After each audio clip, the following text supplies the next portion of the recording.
The moment a family story switches from awkward silence to talk to my lawyer, the vibe shifts fast and everyone feels it. That's why the latest reports about Brooklyn Beckham and his parents, David Beckham and Victoria Beckham, are landing differently than the usual celebrity they're not speaking chatter, because the headline isn't just that there's tension. It's that Brooklyn may have sent a formal message that sets rules around contact, tone, and access. And when it's framed that way, formal, structured, almost businesslike, it stops sounding like a temporary mood and starts sounding like a decision. The kind that makes people reread the situation and think, okay, this isn't a minor misunderstanding. Even if we never see the document, the idea alone changes how every post, every quote, and every absence gets interpreted. Here's the clean version of what's been circulating in reputable celebrity coverage. Brooklyn and Nicola Peltz Beckham reportedly want any communication with David and Victoria handled through lawyers. And that same coverage claims there was also a request to stop tagging Brooklyn or referencing him publicly on social media. No one needs to pretend we have access to private emails, family meetings, or the full background. We don't. But the reason people can't stop talking is because this kind of detail suggests something deeper than a normal family disagreement. It suggests someone wants contact to be controlled, documented, and predictable, with less room for emotional surprise. And if you've ever watched a family dynamic crack in slow motion, you know that formal boundaries usually happen after a long buildup, not after one random fight. Before we get into the timeline, do me a quick favor. Hit like if you want more fast, clear breakdowns like this, and comment right now. Do you see lawyers only as protecting peace? Or does it feel like the relationship is being frozen on purpose? I'm asking because this topic always turns the comment section into two loud teams, plus a third group that thinks everyone's missing the point. And honestly, the social media layer is what makes this story feel so real to viewers, because it's the only part we can actually watch unfold in public. So let's start there, because once you understand the social media tension, the don't tag me part makes a lot more sense. The Nepo baby married this other Nepo baby, and because of her, it seems like mom and dad are estranged from their son. Nicola is jealous of Victoria. The public got hooked because fans started tracking follows, tags, captions, and who shows up in family posts like it's a scoreboard. There was chatter that David and Victoria unfollowed Brooklyn, and people instantly read that as the parents cutting him off. But then Cruz Beckham posted a message pushing back on that rumor, and he claimed something very different. He said they didn't unfollow. He said they basically woke up blocked, and that he was blocked too. That's the kind of statement that changes the direction of the story in 1 second, because now it becomes, Brooklyn shut the door, not the parents slammed it. And once the public believes a door has been shut, every tiny signal, every missing tag, every birthday post, every family photo starts looking like evidence. And if that reported, don't tag me request is real, it actually explains why social media would feel like a pressure point instead of a harmless habit. Tagging sounds normal to most people, but in a famous family, a tag is not just a tag, it's a public link. It tells fans, tabloids, and everyone watching, we're still connected, we're still close, we still claim each other. Some families use posts like a love language. Throwbacks, proud parent captions, sentimental moments. But other people experience that same public affection as a kind of spotlight they didn't ask for, especially if they're trying to cool things down privately. When trust is thin, even a sweet caption can land like a move. And when emotions are raw, the internet doesn't help. It turns every post into a debate that none of them asked for. There was wedding drama a few years ago that has continued, and it even manifested last year in very public ways. Brooklyn did not attend his father's 50th birthday celebration nor his knighthood. He got knighted by King Charles, and that chef was not there. People keep asking, where did this start? The most common timeline mentioned in coverage points back to the 2022 wedding era, when rumors about tension began swirling and never fully died. Some versions focus on disagreements around wedding planning, family roles, who had influence, and who felt respected. Other versions describe a slower drift, small issues that didn't get resolved, then distance became normal, then normal became permanent. We can't swear which private moment triggered what, and we shouldn't pretend we know. But the pattern that keeps showing up is consistent. This has been described as ongoing, not a one-week blow-up. And when something lasts that long, it stops being about the original argument and starts being about trust, boundaries, and the feeling that every attempt to fix it is either too late or not genuine. And here's why the lawyer's only detail hits so hard emotionally. Most family fights still leave a direct line open. Even if you're mad, you assume there's a path back. One call, one dinner, one moment where everyone drops their pride for 5 minutes. A lawyer's only arrangement, if that's what's happening, changes the rules completely. It turns emotion into process. It reduces surprise contact, limits direct confrontation, and creates a sense that someone wants things handled cleanly, even if feelings are messy. That doesn't automatically mean a lawsuit has been filed.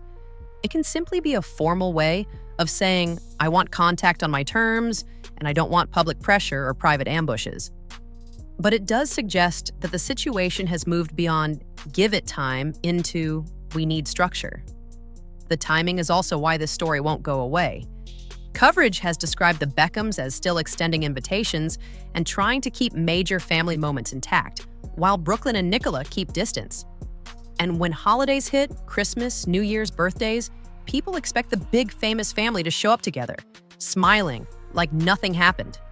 When that doesn't happen, the internet fills in the blanks with whatever theory fits best. Fans start noticing who's missing and who's included. They compare captions like detectives. They look at who gets a love you and who gets silence. It sounds dramatic, but it's real. In celebrity families, absence becomes a headline, and headlines become more pressure. That's how small gaps turn into proof for strangers who don't actually know the private truth. Brooklyn Beckham has sent a legal warning to his parents, David and Victoria, saying they are not to contact him or wife Nicola under any circumstances, only via lawyers. Nicola matters in this conversation because marriage changes loyalty in a very real way. When you get married, you're not just choosing a partner, you're choosing a home base, a priority order, a person you protect first. Outsiders love to reduce it into wife versus parents.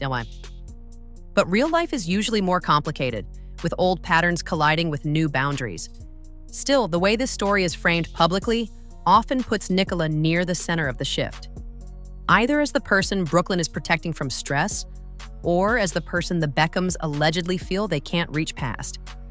And if the tension is partly about privacy versus public family branding, then social media becomes the perfect battleground, because one side might see posts as love, while the other side sees posts as exposure. As for David and Victoria, The Sun reports, for their part, David and Victoria have simply tried to let their beloved eldest son know the door is always open, and they still care. Now let's address why David and Victoria would be stunned if they truly received a message like this. Because parents, even powerful public parents, often believe there's always a soft reset available. A private call, a quiet dinner. Let's not do this in public. A lawyer's only message removes that comfort. It says, don't come around the side door, don't send signals through friends, don't try to handle this through emotion. And if you're David and Victoria, you're not only parents, you're icons with a public image people pick apart. A simple boundary like don't tag me can feel loaded because it implies stop using the public stage as part of the relationship. That's a huge emotional shift, whether people agree with it or not. That's also why viewers split into camps so fast. Some people hear lawyers only and think, good, protect your peace. They see boundaries as maturity, especially when fame makes everything louder and messier. Other people hear it and think, that's still your mom and dad, and they interpret legal language as cold and punishing. Then there's the group that keeps it grounded. We don't know every private detail, and the loudest version of a story isn't always the most accurate. But even without perfect information, the emotional shape feels familiar because it's about control, respect, and that moment when communication breaks down so badly that even good intentions stop landing. Once you're in that zone, every action gets mistrusted, and that's when relationships stay stuck. What makes this spiral is that nobody has to do something huge for the tension to climb. One parent posts an old photo thinking it's love and nostalgia, The other side reads it as pressure, guilt, or image management. Someone tags a name thinking it's normal family behavior. The other side sees it as crossing a line they already asked not to cross. A sibling speaks up and suddenly people think sides are being chosen. Then the comment sections explode. Strangers argue like they're insiders, and now everyone involved feels watched and judged. That spotlight can make people dig in harder, not soften. And once that happens, even a nice gesture gets questioned, while silence gets treated like punishment. It becomes a cycle where both sides feel provoked, even if neither side believes they're doing anything wrong. After this letter, they had no other physical means of reaching out to him, so what were they to do? They, of course, feel utterly bemused and devastated. So where does this go from here? Usually situations like this land in one of three places. 1, a private sit-down happens. No cameras, no posts, no public statements, just real conversation, and the public never hears what actually changed behind the scenes. 2, distance becomes the new normal, and the family learns to live in separate lanes while the internet keeps guessing and rewriting the story every few weeks. 3, a slow thaw, small steps, tiny signs, no big announcement, just a quiet return to basic respect and limited contact. And with a family this famous, even peace can look like drama from the outside, because viewers expect a headline-sized update. But real reconciliation rarely looks like a viral moment. It looks boring. It looks private. It looks like patience. The uncomfortable truth is this: in normal families, boundaries happen through awkward talks, hurt feelings, and messy conversations that never get posted online. In famous families, boundaries can look like legal language, controlled contact, and don't involve me publicly, because the public attention adds risk to everything. That doesn't automatically make anyone the villain. It just means the stakes are higher, and the spotlight makes every move feel sharper than it might be in private. Now I want your honest take. Do you think this ends in a quiet reunion? Or does it turn into a long-term split that never fully heals? And do you think the public pressure makes it harder to fix? Or does it force people to face the issue? If you enjoyed this breakdown, subscribe and drop your opinion in the comments. Whose approach do you understand more? Brooklyn's boundaries or David and Victoria's push to keep the family close?